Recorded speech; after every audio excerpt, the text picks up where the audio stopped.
বন্ধুরা, তোমরা সবাই কেমন আছো? আশা করি ভালো আছো। আমরাও খুব ভালো আছি।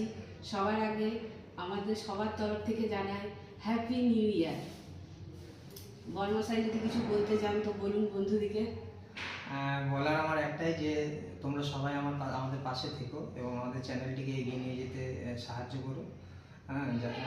এবং আমাদের চ্যানেলটা যাতে অনেক দূর যাতে যেতে পারে তার জন্য পুরোপুরি এফোর্ট আমরা দিচ্ছি। এবারে জানি না তোমাদের কতটা ভালো লাগছে বা লাগছে না, আমি চেষ্টা করছি যাতে তোমাদের সবারই ভালো লাগে এবং তোমরা আমাদের অনেক অনেক আশীর্বাদ দিও, ভালোবাসা দিও। হ্যাঁ, ব্যাস আমার কি। আর শুভ নববর্ষে অনেক অনেক শুভেচ্ছা, প্রীতি এবং অভিনন্দন। আর একটু পাশে থেকো। আস্তে আস্তে আমাদের ফ্যামিলি মেম্বারটা অনেক বড় হচ্ছে, চাইছি আগামী দিনও আরও অনেক বড় হয়ে উঠুক আমাদের ফ্যামিলি মেম্বারটা। সেই জন্যে সবাই আপনারা আমাদের পাশে একটু থাকুন। সবাই খুব ভালো থাকবেন, আবার দেখা হবে। নমস্কার। নমস্কার। আজকে নিউ ইয়ারে স্পেশাল মেনু হচ্ছে লুচি, আলুর তরকারি। এই যে আমাদের বাড়ি চায়নাদি রান্না করে, আমাদের ফ্যামিলি মেম্বার হয়ে গেছে, সেই লুচি বেলে নিল। এই যে আমি আমার বরমশাইকে একটু খাবার দিয়ে দিচ্ছি, লুচি আর এই যে আলুর তরকারি দিয়ে দিলাম। দিয়ে জিজ্ঞেস করলাম যে কেমন হয়েছে, গো বলছে খুব সুন্দর হয়েছে। তারপর আমি আর ছেলে নিয়ে বসবো লুচি খেতে, তো ছেলেকেও দিয়ে দিলাম। এই যে বাবাকে দিলাম, বাবা দাঁড়িয়ে দাঁড়িয়ে খাচ্ছে। তারপর ছেলেকে দিলাম, ছেলেকে বললাম কেমন হয়েছে, ঘাটটা নড়িয়ে বললো ভালো হয়েছে। তারপরে আমি দেখি সবাই ভালো বলছে, তাহলে আমিও একটু খেয়ে দেখি। তারপর আমিও খেয়ে দেখলাম না সত্যি খুব ভালো লাগছে। আর এই শীতকালের দিন মটরশুঁটির আলু দিয়ে সবজি আর লুচি টিফিন বেশ ভালোই লাগে। তারপর খাওয়া দাওয়া হয়ে গেল। এবার বললাম আজকে আর ভাত সবজি করো না, এটা তো একটু স্পেশাল করো। তো ওই জন্য বললো ঠিক আছে কী করবো বল, আমি তাহলে ফ্রাইড রাইস আর পনির করো। তো বললো তাই হোক। নিয়ে এই যে পনিরের মশলাটা তৈরি হয়ে গেছে, তারপর পনিরটা দিয়ে দিল মোটামুটি রেডির দিকে। তারপর মা সব সবজি টবজি কেটে নিল। এই যে দেরাদুন চাল, কাজু কিশমিশ, এদিকে বিনস, মটরশুঁটি, ক্যাপসিকাম, গাজর সব রেডি করে রেখেছে। যে এবার আমি পনিরটা হয়ে গেলে এই ফ্রাইড রাইসটা চাপিয়ে দেবো। আমি তার মধ্যে একটা কাজু খেয়ে নিলাম, কাজু খেতে তো বেশ ভালোই লাগে।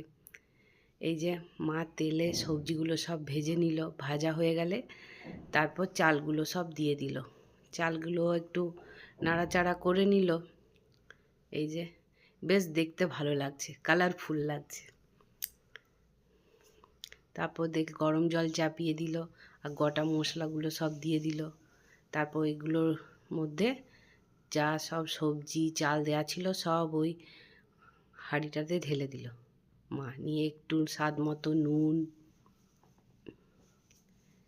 সব দিল, কাজু কিশমিশগুলো দিল, সব দিয়ে দিল। আর এই যে স্বাদ মতো একটু চিনি দিয়ে দিল। সব কিছু দেওয়া হয়ে যাওয়ার পর মা একটু খুন্তি করে নেড়ে চেড়ে নিল। আর আমি এত সুন্দর গন্ধ উঠেছে, মনে হচ্ছে যে তখনই খেয়ে নিই। তো যাই হোক, তখন তো এবার হয়ে গেল মোটামুটি। একটু দেখছে যে ঝুরঝুরো করে নিতে হবে, সেই জন্য একটা বড় গামলায় ঢেলে রাখতে হবে। আমি তাই করো, বড় গামলায় ঢেলে রাখলে বললো ঠান্ডা হলে একটু ঝুরো ঝুরো হয়ে যাবে। আমি তাই করো। এই যে বড় গামলায় ঢেলে রাখলো, কি সুন্দর লাগছে।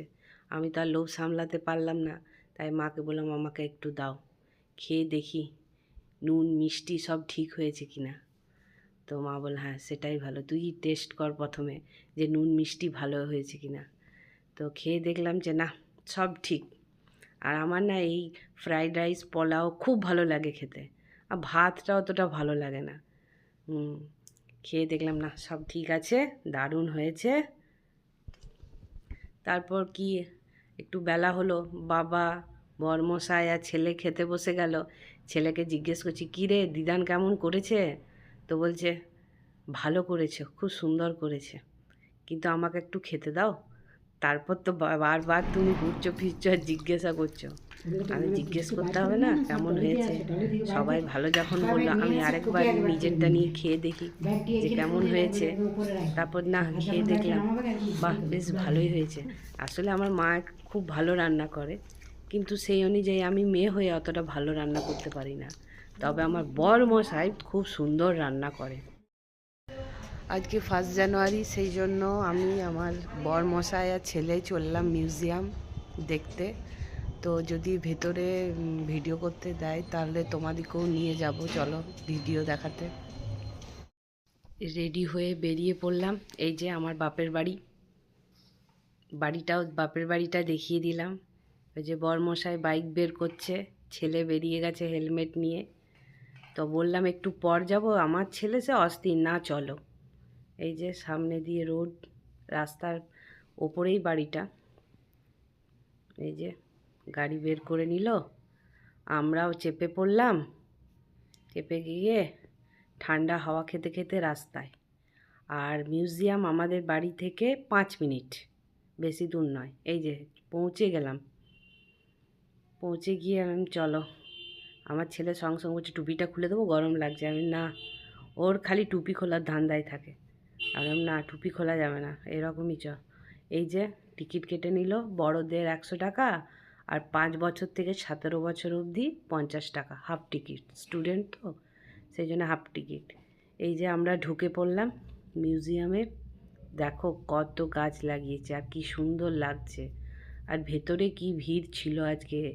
1 জানুয়ারি মানে সবাই বেরিয়ে পড়ে বাইরে, যত ঠান্ডাই থাকুক বাইরে বেরোতে হবেই, একটু ঘুরতে হবে, বাইরে খাওয়া দাওয়া করতে হবে, ফটো তুলতে হবে, সেলফি তুলতে হবে, কত কিছু করতে হবে। 1 জানুয়ারিও আমাদের এখন স্পেশাল দিন হয়ে গেছে।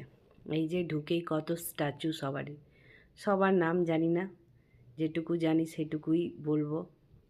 এই যে কৌন বনেগা কারোরপতি অমিতাভ বচ্চন বসে আছে।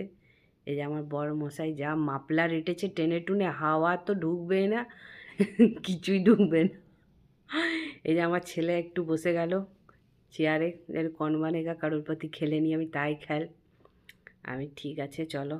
এই যে আমার বর মশাইয়ের সাথে দিদির কিছু পার্সোনাল কথাবার্তা হচ্ছে। আসলে দিদিও ব্যানার্জি, আমার বর মশাইও ব্যানার্জি, সেই জন্য পিসি আর ভাইপো পার্সোনাল কিছু কথাবার্তা বলে নিল, সেটা আমরা শুনতে পেলাম না, ওদের মনে মনে কথা হলো দুজনকার। এই যে রবীন্দ্রনাথের চেয়ার, এগুলো সব স্ট্যাচুগুলো দেখছেন সব মোমের তৈরি। যিনি করেছেন তাকেও একটু পর দেখাবো। তিনি বসেছিলেন চেয়ারে, তার সাথে একটু আমার বর কথা বলল। এই যে বিরাট কোহলি, আমার ছেলে দেখেই বাপরে দৌড়, যে না বিরাট কোহলির সাথে একটু দেখা করে আসি মামুনি। আমি যাও দেখা করে এসো। ওকে তো লাস্টে প্রণামই করে নিল ওই মোমের স্ট্যাচুকে, মানে আর নিজেকে সামালতে পারলো না, লোভ। তো যাই হোক, এই যে ছোটা ভীম, চুটকি, আরও কি নাম মনে পড়ছে না এই মুহূর্তে। যাই হোক, এবার শীষমহলে ঢুকে পড়লাম। দেখুন ভেতরটা খালি কি সুন্দর, চারিদিকে কাঁচ। এই যে চারিদিকে কাঁচ, এত সুন্দর লাগছে বলে বোঝাতে পারবো না। আমি তো ভাবছি কোন দিকে দেখব। এই যে দেখুন, বললাম না ভেতরে যদি ভিডিও করতে দেয় আপনাদেরকেও দেখাবো। আমি কেন একা দেখবো, দেখালে আপনাদেরকেও দেখাবো। এই যে কত সুন্দর লাগছে, পুরো নীল একদম। তো নিচের দিকে যখন আমি তাকাচ্ছি নিজেকেই দেখতে পাচ্ছি, আমার মাথাটা ঘুরে যাচ্ছে। যে বলছে মাথা ঘোরাচ্ছে নাকি, আবার পড়ে যাব। না যাই হোক, ওই রকমই সবারই হচ্ছিল। তা যাই হোক, আমি ভয় পেয়ে গেছিলাম প্রথমে, তো ঠিকই আছে সব। ভিড় দেখুন একবার। এই যে আমি চল একটু ভিডিও করে দিই, আমি তুই তোর বাবা তিনজনে। তো আমার ছেলে তো অন্যদিকে তাকাতেই ব্যস্ত। যে ওপরটা দেখো কি সুন্দর। এই যে আমার বর মশাই আর আমি একটু হাত ধরে কাচের উপরে হেঁটে গেলাম, বেশ ভালোই লাগছে দেখতে। এই যে আমার রাজা বেটা সিংহাসনে বসে আছে, পুরো একদম রাজকীয় স্টাইলে। আর চল এবার 3 তলায় যাওয়া যায়। এই যে 3 তলাতেও পৌঁছে গেলাম। এখানেও শীষমহল, চারিদিকে কাঁচের জিনিস, বেশ ভালো লাগছে দেখতে। দেখুন ওপরেও আবার কত ভিড়, এই যে খুব ভালো লাগছিল ভিড় দেখে। মানে এই যে সুশান্ত সিংয়ের সাথে আমার বেটা একটু ফটো, শাহরুখ খানের সাথে বাপ বেটা ফটো তুলে নিল। তারপরে এই যে আমি যাও দেবের সাথে আমি তুলে নিই। এখন তো কিশোরী কিশোরী ভাইরাল গান, দেবের কাছে ওই গানটাই চলছিল, আমি তুলে নিই। বড়মশাইকে বললাম, আমি বাহ খুব সুন্দর লাগলো। এই যে শেষে দেখুন আমার বেটা একটু বিরাটের কাছে চলে এলো, বলছে না মামনি চলো আরেকবার ঘুরে যায়। আমি তাই চলো, এই দেখো ওর বাবাকে জিজ্ঞেস করছে আর হাতটাও এরকম করছে। তারপর হঠাৎ করে আমার ছেলে কি করলো দেখুন, দেখুন একবার, হ্যাঁ এই দেখুন প্রণাম করে নিল। মানে ভাবুন একবার অবস্থা আমার ছেলে। এই যে কমেন্ট বক্সে কিছু লিখতে হবে, ওই জন্য আমার বড়মশাই লিখে দিল, এই দেখুন ইনি সব কিছু তৈরি করেছেন, ইনি সেই মানুষটি।